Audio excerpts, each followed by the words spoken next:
जय मरीमा मित्रों, स्पिरिचुअल ध्यान चैनल में आप सबका फिर एक बार स्वागत है।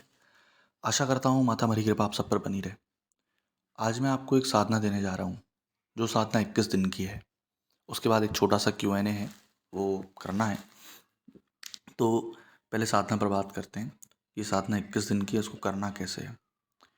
ये साधना आप अपनी इच्छा अनुसार पुष्य नक्षत्र पे करेंगे।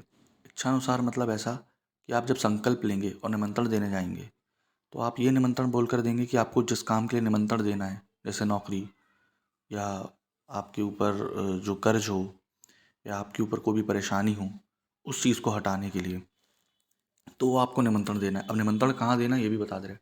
आपको कम से कम 20 से 30 साल पुराना नीम का पेड़ देखना है या फिर महानीम का पेड़। उसमें से आपको हल्दी चावल और एक नारियल से निमंत्रण दे करके आना है। और आपको ये बोलना है कि मैं आपको लेकर आऊँगा, उसी रात लेकर आऊँगा। जैसे आपने रवि पुष्य नक्षत्र पढ़ा, जो 1 जुलाई को पढ़ने वाला है। आपने उस पुष्य नक्षत्र में अगर निकाल के ले आया उसको निमंत्रण दे करके, उसी दिन आप निकाल करके ले आइए।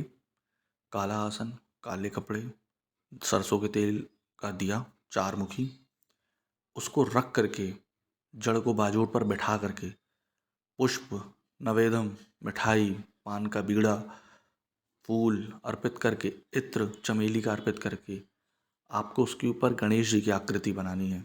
अब गणेश जी की आकृति किससे बनाएंगे? गौमूत्र और केसर को घोल करके उस पर आपको गणेश जी की आकृति बनानी है। इतनी बड़ी गणेश जी की आकृति ना हो कि बहुत ज़्यादा बड़ी हो या छोटी हो। आपको जितनी मीडियम साइज़ बनानी है उतनी मीडियम साइज़ बना सकते हैं।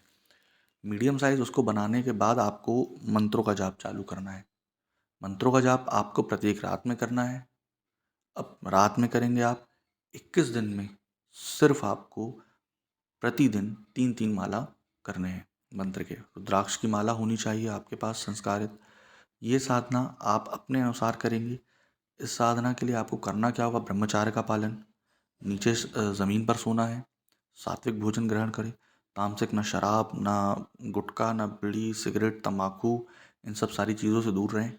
प्रतिदिन आपको गाय और काले कुत्ते को, अगर कुत्ता आपको काला नहीं मिलता है स्पेसिफिक या स्पेशली, आप किसी भी कुत्ते को भरपेट भोजन कराएंगे। भोजन में कुछ ना, जैसे आप रखते हैं तो आपके पास अगर कुछ ना हो तो रोटियां ज़रूर अवेलेबल रखें, क्योंकि गाय और जो श्वान होते हैं वो रोटी बहुत जल्दी खा लेते हैं। तो 2 चीज़ आप रखेंगे इसलिए। और नवेदम में जो आप रखेंगे, मैंने बताया वहाँ देने के लिए, अर्पित करने के लिए उस चीज़ को, पान का बीड़ा, और मीठे में आप चाहें तो लड्डू रख सकते हैं। अब ये बात आती है कि साधना ये किस चीज़ की है। ये साधना आप जब करेंगे, आप अपने अनुभव से शेयर करेंगे, आदान प्रदान करेंगे, तब आपको पता चलेगा ये साधना किस चीज़ की है। इस साधना के कई सारे अलग अलग अनुभव हुए हैं लोगों को, इसलिए मैं बताऊंगा नहीं कि ये किस साधना देवी की है या देवता की है या किस चीज़ की है। हाँ, अब आते हैं जो एक छोटा सा Q&A था कि एक कल के दिन एक क्वेश्चन पूछा गया था कि गुरु की आज्ञा का पालन कितना है और कैसे करना चाहिए। तो गुरु की आज्ञा का पालन मैं क्या बताऊँ, मुझसे तो खुद गलतियाँ हो रही हैं उसमें, गुरु की आज्ञा का पालन करने में। क्योंकि मेरे एक गुप्त गुरु जो थे, तो उनका 1.5 साल पहले ब्रह्मलीन हुए, वो स्वर्गवास हो चुका।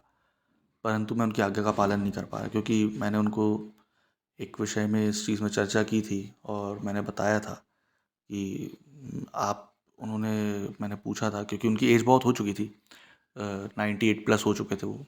तो मैंने उनसे ये बोला था कि आपके ना रहने पर मैं किसके पास जाऊंगा।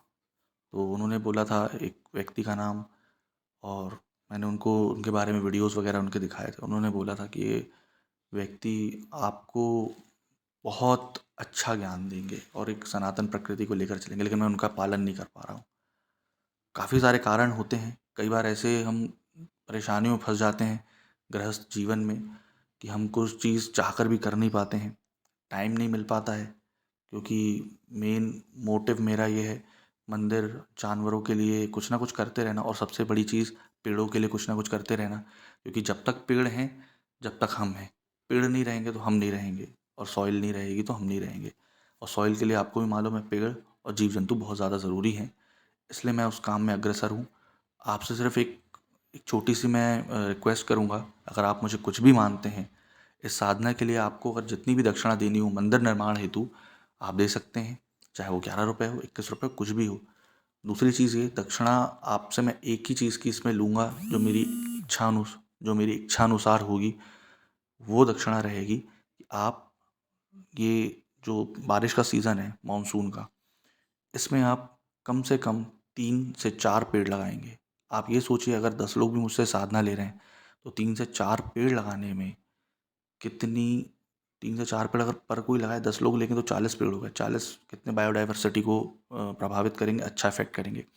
इसलिए मैं चाहता हूँ ये साधना आप लोग लें और आप अपना ही कल्याण करेंगे इससे। जगत का कल्याण नहीं होगा इससे, स्वार्थ सिद्धि के लिए है क्योंकि ये साधना। इसलिए क्योंकि मुझे पता है कि अगर मैं क्लिक बेट करूँगा, थंबनेल अजीब सा डाल दूंगा तो बहुत सारे व्यूज़ आएंगे, लेकिन मैं व्यूज़ के लिए नहीं मर रहा हूँ यहाँ पर। सिर्फ मंदिर, सनातन और इन सब चीज़ों के लिए, जैसे आप मेरे पहले के वीडियो देखते आए हैं। तो जो आपका मिश्रा जी प्रश्न था कि गुरु की आज्ञा का पालन कैसे हो और गुरु की आज्ञा का पालन कितना विशेष है, तो मैं भी उस चीज़ में मानता हूँ कि हाँ, मैं खुद नहीं कर पा रहा हूँ क्योंकि ये सारी चीज़ होती हैं, लेकिन हमें तत्पर रहना चाहिए कि हम उस सिचुएशन या कंडीशन को झेल सकें। और उन्हें अगर हम अ, उनको फॉलो नहीं कर पा रहे हैं तो उनको आइडल मान करके उनको फॉलो करने का ट्राई करें। इसलिए आशा करता हूँ आपको ये जानकारी पसंद आई हो। अगर आपको साधना लेनी है, मैं नीचे डिस्क्रिप्शन बॉक्स में अपना नंबर डाल दूँगा, आप मुझसे कांटेक्ट कर सकते हैं। जय माँ मरी।